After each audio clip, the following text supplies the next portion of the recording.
Hello दोस्तों, आज फिर से अगला टॉपिक प्रतिशतता का एक अलग मोस्ट इम्पोर्टेंट टाइप जो परीक्षा में फेल और पास होने वाले क्वेश्चन होते हैं उसमें जो है एक अलग टाइप जो कल सिखाए थे वो कौन से थे, वो भी प्रतिशतता के थे, लेकिन ये दूसरा टाइप क्या है। किसी परीक्षा में 60% विद्यार्थी अंग्रेजी में तथा 70% गणित में उत्तीर्ण हुए यदि 20% विद्यार्थी दोनों विषयों में 20% विद्यार्थी कितने में हुए हैं, दोनों विषयों में अनुत्तीर्ण, ये अनुत्तीर्ण हुए हैं और 2500 विद्यार्थी दोनों विषयों में उत्तीर्ण हुए हैं।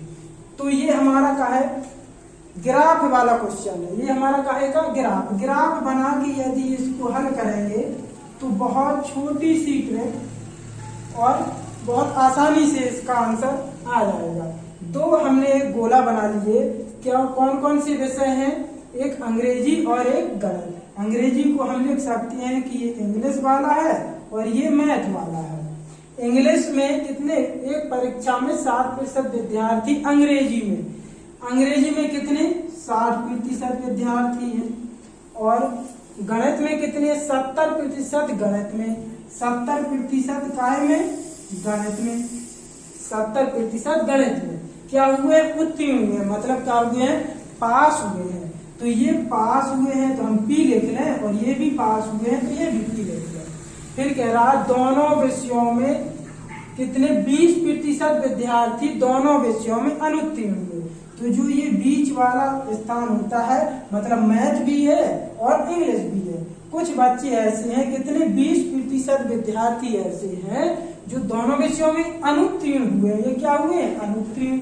और अभी हमारी इकाई क्या थी, उत्तीर्ण वाली, ये पास हुए हैं, ये पास हुए हैं। तो यहाँ भी हमें ध्यान रखना है कि उत्तीर्ण ही लिखना है, मतलब पास वाले ही लिखना। और यहाँ पे दिए क्या है, अनुत्तीर्ण।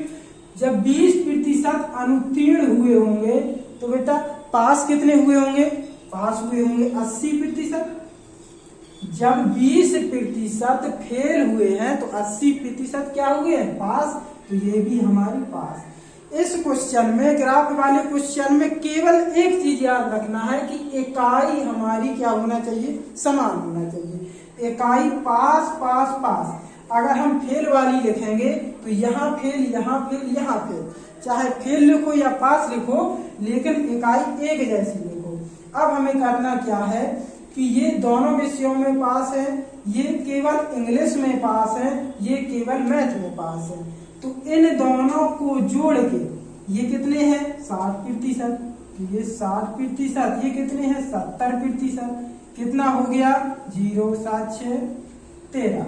130% विद्यार्थी हमारे वास्तव में क्या हुए हैं, पास हुए हैं। 130% विद्यार्थी दोनों विषयों में, और यहाँ पे कह रहा है कि 80% विद्यार्थी दोनों विषयों में। तो रियलिटी वाले कितने हैं 80%, यदि घटा लेंगे तो कितना बचेगा 0 5। 50% विद्यार्थी ही हमारे दोनों विषयों में पास हुए। क्या करना है, फिर से एक बार समझ लो। इंग्लिश में कितने पास हुए थे 60% और मैथ में कितने हुए थे 70%। दोनों को जोड़ लिया तो एक हमारा रेशियो कुल टोटल बन गया कितना 130%। 130% पास हुए, लेकिन रियलिटी में वो कह रहा है कि 20% अनुत्तीर्ण हुए थे, मतलब 80% पास हुए थे दोनों विषयों में। तो 130 से 80 घटा लेंगे तो रियलिटी वास्तविकता में दोनों विषयों में कितने पास हुए हैं 50%। प्रतिशत में दोनों विषयों में 50% पास हुए। वो कह रहा है कि 2500 विद्यार्थी दोनों विषयों में पास हुए, मतलब उत्तीर्ण हुए। हमारे हिसाब से 50% और किताब वाले के हिसाब से विद्यार्थी कितने 2500। तो 50% की वैल्यू 50% की वैल्यू कितनी है 2500। 50% की वैल्यू 2500 है तो 1% की वैल्यू कितनी हो जाएगी 2500 बटे में 50। हमें निकालना क्या है, हमेशा 100% की वैल्यू निकालना है। तो 100% मतलब पूरे छात्र कितने होंगे 2500 बटे में 50, गुणा में 100% की निकाल रहे तो गुणा किससे 100 से, एक जीरो से एक जीरो काट कर देंगे, 5 दूनी 10, 2500 दूनी कितना होता है 5000, 5000। टोटल विद्यार्थी कितने पास हुए हैं 5000, अतः ऑप्शन नंबर डी बिल्कुल राइट।